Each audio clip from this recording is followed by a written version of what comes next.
Parlons maintenant du choix des thèmes donc de votre plateforme de campagne électorale. De prime abord, il faut savoir que la principale exigence donc d'une bonne plateforme est sa cohérence, et pour que celle-ci soit forte, les thèmes choisis doivent être très clairs et objectifs. Le langage utilisé doit éviter des termes trop sophistiqués ou vulgaires afin que, une fois le message donc transmis, il puisse être très rapidement absorbé et compris donc par les lecteurs, quel que soit son niveau social, culturel ou économique. De même, les thèmes doivent traiter de questions présentant un réel intérêt pour le public auquel ils sont destinés, afin donc d'éveiller et de retenir son attention du début à la fin du discours. La simplicité dans le traitement des questions permettra donc au public et à vos agents électoraux donc de les relayer auprès de leur cercle d'influence, car comme vous devez le savoir certainement, ils n'auront pas toujours votre conviction et votre éloquence au moment donc de transmettre ces informations à leur cercle d'influence. Un autre détail important du thème d'une plateforme est la cohérence qu'il doit avoir avec le mandat que vous envisagez. Il est courant de voir des candidats aux élections municipales défendre par exemple des questions liées au pouvoir législatif dans leur discours et vice-versa.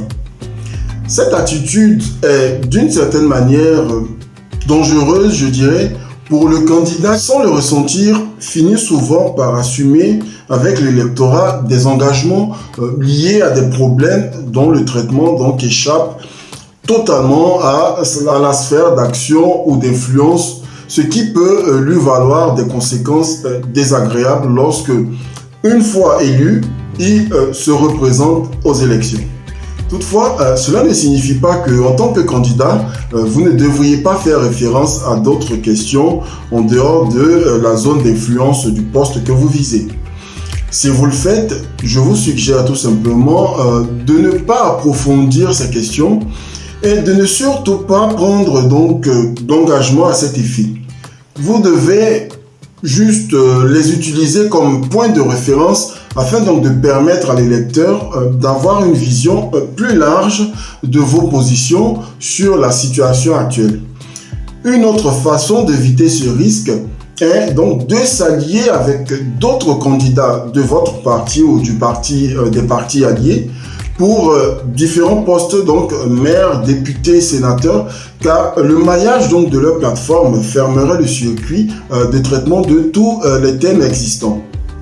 Ainsi, les thèmes qui composent donc une plateforme peuvent être classés en 3 catégories distinctes. Nous avons dans la première catégorie donc les thèmes fondamentaux ou rationnels. Alors ces thèmes concernent donc l'administration publique et la législation. Ils constituent la base donc de la plateforme et pratiquement le programme d'action du candidat dans la vie publique.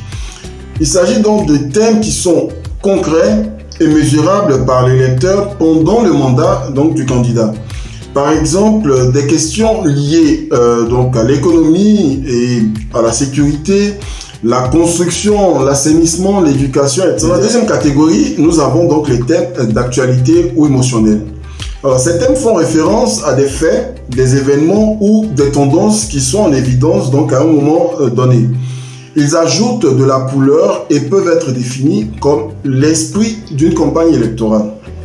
Alors, contrairement donc aux thèmes rationnels, les thèmes d'actualité sont ajoutés ou retirés donc de la plateforme sans en modifier le contenu de base. Essentiellement, il s'agit de thèmes qui rapprochent donc le candidat de son électorat en adoucissant son image de politicien professionnel. Ces thèmes doivent être choisis et abordés avec un soin particulier et au moment opportun surtout, car ils traitent des questions émotionnelles et temporelles qui, si mal abordées, peuvent donc retourner l'opinion publique contre le candidat.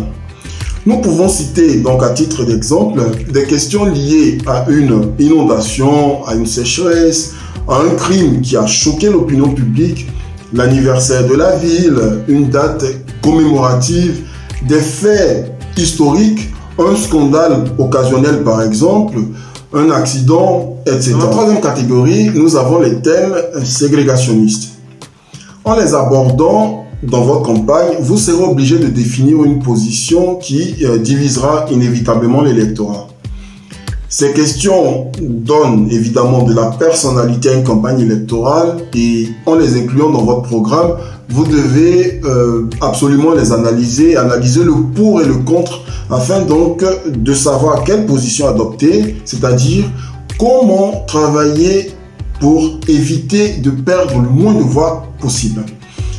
Parmi les sujets qui constituent donc les thèmes controversés, on peut citer entre autres ceux liés à la croyance religieuse, à la classe sociale ou économique, aux questions ethniques et raciales, aux rivalités quotidiennes, régionales, sportives, etc., à l'idéologie, au sexe et à l'âge.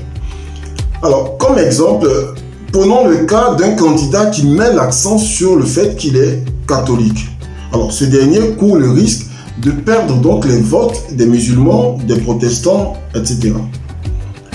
Un candidat qui joue sur la fibre tribale, au-delà du risque pour la société de façon générale, peut limiter considérablement son potentiel électoral et court le risque donc de perdre des votes des autres ethnies. Alors, ces positions doivent être particulièrement évitées afin de ne pas réduire vos chances électorales, surtout si vous ne connaissez pas donc la proportion en termes de population et surtout d'électeurs favorables donc à ce genre de thème. Aussi, il est important de savoir choisir donc les thèmes afin de faciliter la transmission donc du message aux électeurs. Il est inutile de rappeler que la patience et le degré donc d'assimilation des enjeux par l'électorat s'épuiseront au fil du temps. Du coup, je vous invite à faire simple.